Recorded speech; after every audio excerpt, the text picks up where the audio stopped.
दिनै दुलाराय बर' फरायसा आफाद एफा एबसुनि बानजायनायाव आसामनि गं 30निबो बांसिन जिल्लाफ्राव दिनै बे समाव दुलाराय बर' फरायसा आफादनि दैदेननायाव मोनसे रेलिनि हाबाफारि जाबाय थादों 10 बाजिनिफ्राय आरो बै जि मोनसे रेलि बेखौ दिनै आसाम आरो भारत सरकारानो जोंखौ लानो थाखाय मोनसे बाध्य खालामदों। मानो होननानै बुङोब्ला नोंथांमोना बयबो मोनथिगौ बर' हारिनि गासैबो जेंनाखौ आबुङै सुस्रांनांगौनि थाखाय थांनाय 2020 मायथाइनि 9 जानुवारियाव जि मोनसे बिटिआर गोरोबथा जालांबाय दा बै बिटिआर गोरोबथानि दफाफ्रा दासिमबो खिन्थु माखासे दफाफ्रा एसे एनै मावफुंजादोंब्लाबो नाथाय बांसिन दफाफ्रा दासिमबो आबुङै मावफुंजायाखै। बेखायनो दिनै दुलाराय बर' फरायसा आफादआ फिन राजखान्थि फैबाय थानाय समाव जाहाथे 2022 मायथाइनि सिगां जेन बिटिआर गोरोबथानि गासिबो दफाफ्रा जेन आबुङै मावफुङो दा बेखौ लानानै दुलाराय बर' फरायसा आफादआ बे रेलिखौ लानाय जादों आरो बेबायदिनो दिनै सनितपुर जिल्ला दुलाराय बर' फरायसा आफादआबो जे दुलाराय बर' फरायसा आफादनि मोनसे रेलिखौ दिनै बिटिआर थानाय जि मोनसे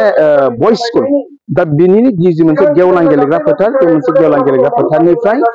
जागायनानै बिटिआरनि टाउनाव थानाय टाउनाव जि मोनसे सार्केल अफिस दं जे बिसिम बे हाबाफारियाव गासै 2 किल'मिटारनिबो बांसिन गोजान हान्थिनानै जोङो थांगोन आरो बिनि गेजेरजों रिमाइन्डार मोनसे जों मेम'रेन्डाम होगोन जे बेखौ जोंहा थानाय 4 डिस्ट्रिक्टनि जि मोनसे एडिसि जा दतिबा बर' मानगोनां बिथांनि आखायाव जोङो बे मेम'रेन्डामखौ होनानै बे गोसोखां बिलाइखौ होनानै जोङो आसाम आरो भारत सरकारनिसिम जोंनि जि मोनसे रिमाइन्डार दाबि बेखौ जों दैथायनो थाखाय बे समाव जों साखाफारा जानानै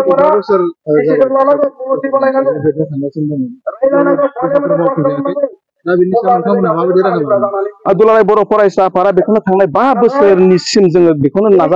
नारसिनबाय थानाय जादोंमोन नाथाय मालाबा समाव कर'नानि बाथ्रा बुंनानै मालाबा समाव इलेक्सननि बाथ्रा बुंनानै मालाबा समाव बायदिसिना बाथ्रा बुंनानै बिथांमोना दिनै नैबेबायदि हाबाफारिखौ मावफुंनो थाखाय बिथांमोना फेलें जादों। बेखायनो फैबाय थानाय समाव जेन जि बिटिआर गोरोबथानि गासैबो दफाखौ मावफुंनायजों लोगोसे जेन बिटिआर गोरोबथायाव थानाय 14.3 नि गेजेरजों 280 आर्टिकेल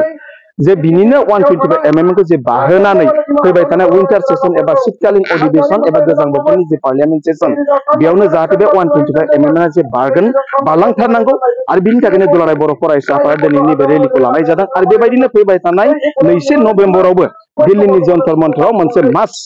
डेमनस्ट्रेसन हाबाफारि लानाय जादों दुलाराय बर' फरायसा आफादनि बानजायनायाव दा बेखायनो फैबाय थानाय समाव बिटिआर गोरोबथानि गासैबो दफाफोरखौ आबुङै मावफुंनांगौनि थाखाय दुलाराय बर' फरायसा आफादआ समाज थिननाय बायदि जोङो गणतान्त्रिक बायदि हाबाफारिखौ जों लालांबाय थानाय जिहेतु एबसुनि बारग' आफादगिरि प्रमद बर' बिथाङाबो 5 बोसोर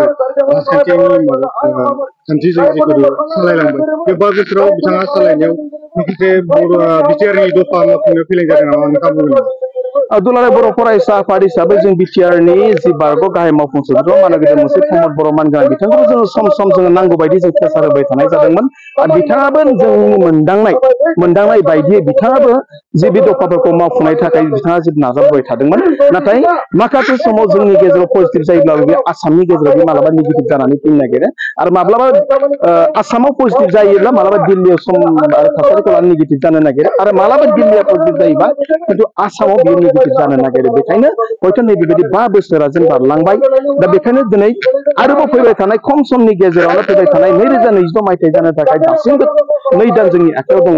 दा बेखायनो भारतनि हम मिनिस्टारा जिहेतु दुलाराय बर' फरायसा आफादनि 22 बोसोरसालिया जथुम्मायाव क'क्राझारनि दतमायाव बिथाङा फैनानै आलासि महरै बिथाङा बाहागो लाफैनानै बिथाङा बुंदोंमोन जे बिटिआर गोरोबथानि गासिबो दफाखौ फैबाय थानाय 2022 मायथाइनि सिगांनो आबुङै मावफुंजोबनानै होगोन होननानै बिथाङा बुंनाय लेखायैनो दासिमबो दुलाराय बर' फरायसा आफादा नैबे 2 दाननि गेजेरावनो जाहाथे गासिबो दफाफोरखौ मावफुंनांगौ बेखौ लानानै दिनै